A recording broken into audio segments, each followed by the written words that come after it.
My name is Kieran, and I live and work here in northern Kenya, where I'm involved in community conservation. Here we go. Oh my God.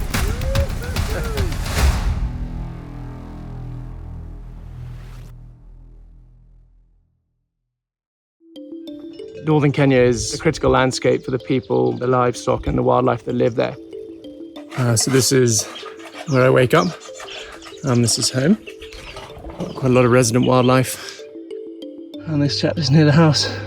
I managed to get him out of the bushes into this bucket, so we'll go and release him a long way away. I'm employed by a US-based B Corp called Native. My role is operations-based, so I'm field-based, looking at projects on the ground. With human population growth, there's been big changes in northern Kenya over the last 50 years, and ultimately the land is struggling to support the number of livestock that the people have here. This is the tool which is invaluable for these landscapes where it's so big, you're talking about millions of hectares. It really opens up the landscape to us. And today I'm really interested in checking out these areas to the east of the project in here.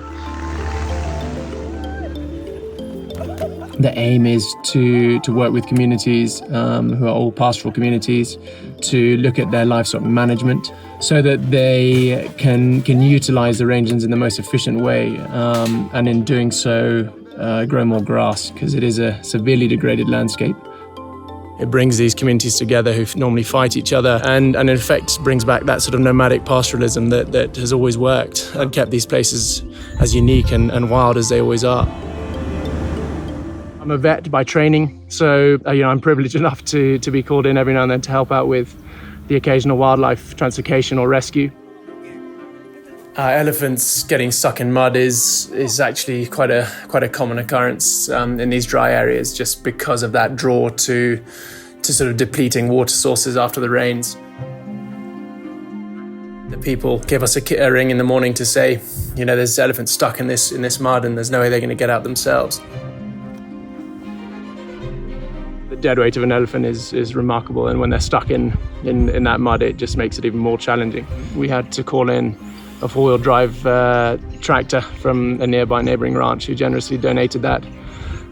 We had to immobilise the animals while we got the ropes around them. Boy, a bit of an epic. 3 elephants safely removed. Now we just got to wake them up. We managed to remove all of those elephants, and they walked away unscathed and will rejoin their families. Yeah, on to the next spot to see what's going on.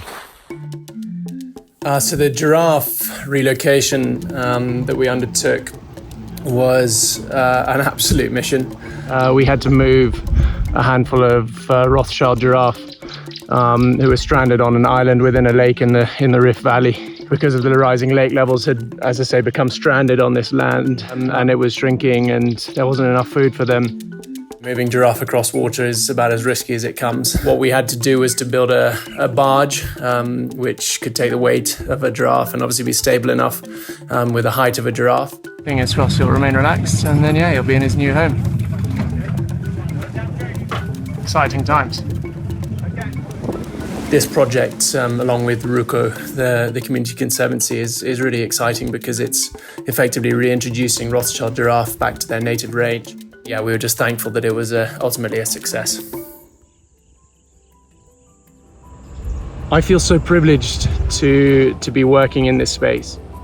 It really pioneer the way forward for a lot of these arid areas where pastoral communities are currently struggling just with the modern day challenges of, as I say, human population growth, the climatic changes we're seeing. And I will give it everything I've got.